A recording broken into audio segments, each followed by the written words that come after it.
Ici, nous sommes sur la place Gralin dans les années 1910. Le grand immeuble qu'on aperçoit ici, en fait, c'est un hôtel. C'est l'Hôtel de France, entre la rue Voltaire et la rue Racine.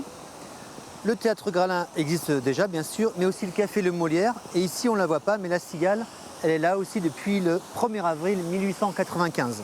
Dans l'Hôtel de France va se produire un événement tragique. Nous sommes le 6 janvier 1919, donc on est juste après la fin de la Première Guerre mondiale. Et deux hommes vont succomber à une overdose d'opium lors d'une soirée. Parmi ces deux hommes, il y a un certain soldat qui s'appelle Jacques Vacher.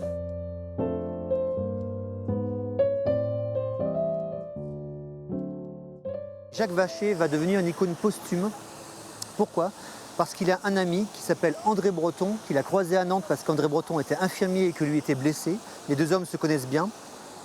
Et André Breton, quand il va créer le mouvement surréaliste en 1924, soit 5 ans après la mort de Vacher, va écrire « Jacques Vacher est surréaliste en moi ».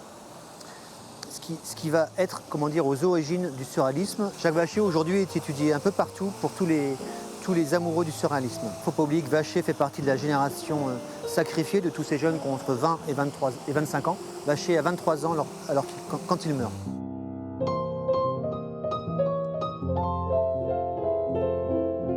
L'Hôtel de France n'est plus là, il est rue Crébillon aujourd'hui.